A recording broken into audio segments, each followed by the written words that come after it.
You came back. Watch what everyone else does. Picture a young man, smart, gifted, taken from his homeland as a teenager and dropped into the most powerful, godless empire on earth. Everything around him says, bow, blend in, compromise, just go along. And he decides, quietly, without making a scene, that he will not. He will live for God in Babylon, in the palace, under the pressure, for 70 years. He gets thrown to lions for it. His friends get thrown into a furnace for it. And somehow they keep standing. This is Daniel. Here is the question Daniel forces, and in your world it might be the most relevant one in the whole Old Testament. How do you stay faithful when everyone is watching and no one believes what you believe? When you are the only one in the room? When holding your convictions makes you weird or difficult or a target? When blending in would be so much easier, so much safer, and nobody would even blame you? And how do you do it without becoming a jerk about it? Daniel never gets harsh. He never gets bitter. He never gets self-righteous. He stays kind, excellent at his job, respected even by his enemies, and completely unwilling to bow. That combination, faithful and gracious, immovable and winsome, is the hardest thing in this book to pull off, and the most important. Watch how he does it. It starts small. The king offers Daniel and his friends the finest food from his table. And for reasons of conscience, they quietly decline and ask for vegetables instead. No protest, no sin, just a line they will not cross. And God honours it. They end up healthier and wiser than everyone else. Then the pressure escalates. The king builds a giant golden statue and commands everyone to bow. Daniel's 3 friends refuse.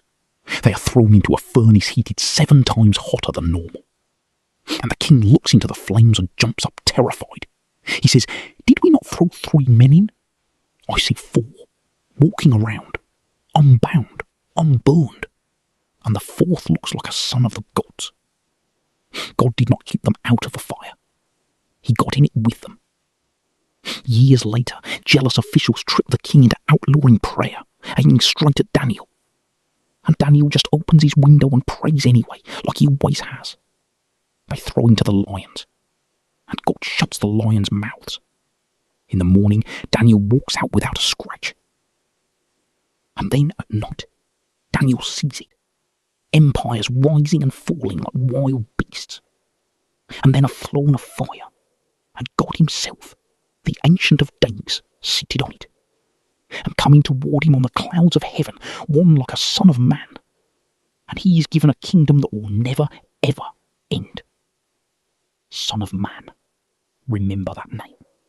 It became the favourite name of a carpenter from Nazareth. Here is the turn. You do not have to escape the world to stay faithful to God. You do not need a perfect Christian bubble where no one challenges you. Daniel did not get one. He spent 70 years at the highest levels of the most godless empire on earth. He worked for kings who burned his friends and fed him to lions. And he stayed completely faithful, not by running away, but by standing firm right in the middle of it. Excellent at his job, respected even by his enemies, gracious to everyone, and immovable on the things that mattered. You can do that in your school, your workplace, your family, your culture that has decided faith is foolish. You can live in Babylon and belong to God. Not by being harsh, not by being a bubble Christian who hides, but by being a Daniel, kind, excellent, and quietly unwilling to bow. And when they throw you in the fire for it, and they might, you will find out you are not alone in there. There is a threat. Remember the 4th man in the fire? The one who looked like a son of the gods, walking with the 3 who refused to bow? And remember the Son of Man coming on the clouds to receive a kingdom that never ends? they are the same person, and his name is Jesus. Son of Man was his favourite name for himself. He used it more than any other. He took it straight from Daniel's vision. The king who receives the everlasting kingdom is Christ. And he is the fourth man, the one who shows up in the fire, who shuts the mouths of the things that should devour you. But here is the deepest part. He did not just visit a furnace. He walked into the ultimate fire, the cross, completely alone, abandoned, so that you would never have to be alone in yours again. He went into the fire by himself, so he could promise to be in every fire with you. That is the thread. Daniel, 12 chapters. The first 6 are the famous stories. The last 6 are the wild visions of the future. Read all of it. Read chapter 1, the quiet decision about the food. Faithfulness starts small, in private, before anyone is watching. Read chapter 3, the furnace and the fourth man. Read chapter 6, the lions. Read chapter 7, the Son of Man on the clouds. And here is your charge. You are living in Babylon. Everyone around you is bowing to something. You do not have to. You can be the one still standing, kind, excellent, gracious, and unbound. And when the fire comes, look for the fourth man. He is already in there, waiting for you. Here.